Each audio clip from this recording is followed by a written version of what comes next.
આકાશવાણી ભુજ પ્રસ્તુત છે અખબારોની હેડલાઇન્સનો કાર્યક્રમ હેવર હેવર.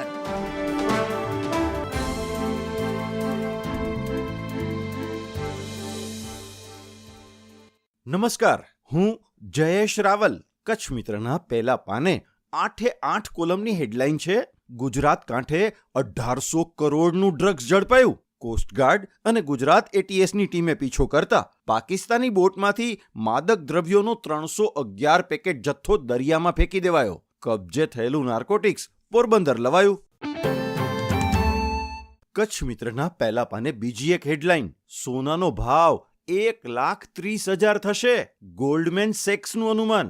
અમેરિકા ચીન ટેરિફ યુદ્ધ અને મંદીને કારણે શક્યતા.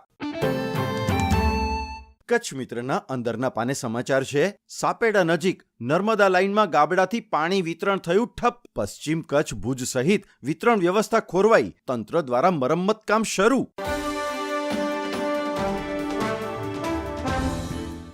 હું અર્ચના ચૌહાણ. દિવ્ય ભાસ્કરની કચ્છ આવૃત્તિના પ્રથમ પાનાના સમાચાર જણાવે છે કે ગુજરાતમાં 5 વર્ષમાં મોબાઈલને લીધે બાળકોમાં આંખોની બીમારી 3 ગણી વધી ગઈ. 20 આઈ સર્જન પાસે 1 વર્ષમાં બાળકોના 8,000 કેસ. 21%ની આંખો ત્રાંસી, 25%નું વિઝન નબળું. બાળકોની આંખો બોલે છે, મોબાઈલથી દૂર રાખો. બાળકને મોબાઈલ પકડાવી શાંત કરી દેતા માતા પિતાએ બાળકોની બહારની એક્ટિવિટી વધારવી જોઈએ. દિવ્ય ભાસ્કરના જ એક વધુ સમાચાર જણાવે છે કે નવા રોકાણકારોના મામલે બંગાળ, તમિલનાડુ, બિહારથી ગુજરાત પાછળ. રાજ્યમાં નવા રોકાણકારોમાં વધારો જાન્યુઆરી કરતાં ફેબ્રુઆરીમાં 56% ઘટ્યો. દિવ્ય ભાસ્કરના એક વધુ સમાચાર: પાકું બાંધકામ નથી વાળા અગાસી પરના વ્યવસાયિક બાંધકામોને ઉતારી લેવા નોટિસ. 7 દિવસની મુદત આપી છે. જોવાનું એ છે કે સ્વયં ઉતારે છે કે ભાડા. ભાડાની હદમાં આવેલા બાંધકામની પરવાનગી જ અધૂરી લેવાય છે. તપાસ થાય તે જરૂરી.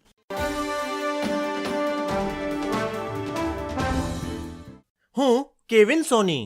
સંદેશના પહેલા પાને સમાચાર છે: કૌભાંડી મેહુલ ચોકસી બેલ્જિયમમાં પકડાયો. મેહુલ ચોકસી પંજાબ નેશનલ બેંક સાથે ₹13,850 કરોડનું કૌભાંડ કરીને વિદેશ ભાગી ગયો હતો. ભારત સરકારે મેહુલ ચોકસીના પ્રત્યાર્પણ માટે બેલ્જિયમની કોર્ટમાં અરજી કરીને કાર્યવાહી શરૂ કરી.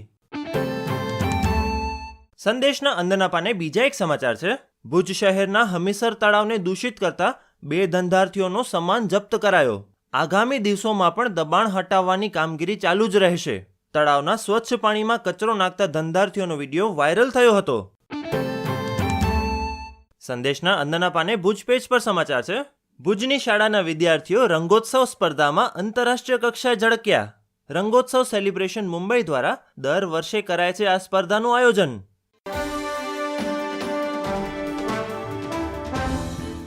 હું ચિત્રા ચૌધરી. ગુજરાત સમાચારના પહેલા પાને હેડલાઇન છે: બેંકોમાં હવે ઓછું વળતર મળશે. એસબીઆઈ અને બીઓઆઈએ એફડી પરના વ્યાજ દર ઘટાડ્યા. એચડીએફસીએ બચત ખાતાના વ્યાજ દરમાં 0.25% ઘટાડો કર્યો. બેંક ઓફ ઇન્ડિયાએ 400 દિવસની એફડી સ્કીમ બંધ કરી.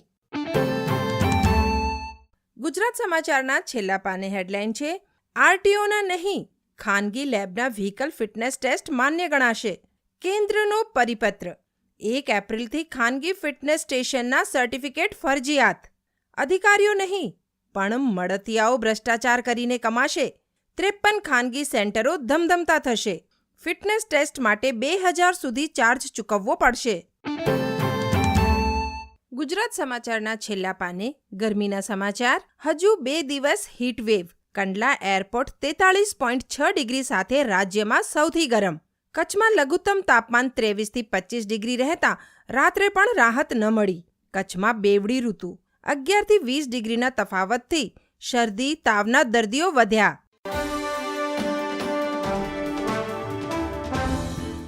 હું પાયલ અંતાણી. तुम्हारे पैरों में जूते भले ना हो लेकिन तुम्हारे हाथों में किताबें होनी चाहिए। बहुमुखी પ્રતિભા ધરાવતા ભારતીય રાજનેતા, પ્રખર ધારાશાસ્ત્રી, સમાજ સુધારક અને બંધારણના ઘડવૈયા ડોક્ટર બાબા સાહેબ આંબેડકરની કાલે 134મી જન્મ જયંતિ હતી. કચ્છ ઉદય લખે છે, બાબા સાહેબે પોતાનું સમગ્ર જીવન વંચિત વર્ગોના કલ્યાણ માટે ખપાવ્યું. વડાપ્રધાન શ્રી મોદીએ ભાવાંજલિ આપતા કહ્યું, સામાજિક સમરસતાના મહાનાયક ભારત રત્ન ડોક્ટર આંબેડકરે શિક્ષણ, સમાનતા અને ન્યાયના ઉચ્ચ સિદ્ધાંતો પર તેમણે સામાજિક નવચેતનાનો સંચાર કર્યો. મુખ્યમંત્રી શ્રી ભૂપેન્દ્ર પટેલે પણ ભાવાંજલિ આપતા સ્પષ્ટ જણાવ્યું, તેમનું જીવન એ સંઘર્ષ અને સફળતાનું માર્ગદર્શક છે. ગુજરાત સરકાર પણ ભારતના બંધારણના અંગીકરણના 75 વર્ષની હાલમાં ઉજવણી કરી રહી છે. વંચિતોના વિકાસ માટેની વણથંભી વિકાસ યાત્રા રાજ્યમાં સતત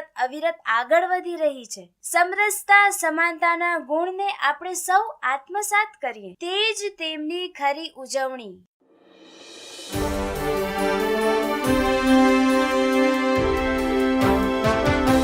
અખબારોની હેડલાઇન્સનો કાર્યક્રમ હેવર હેવર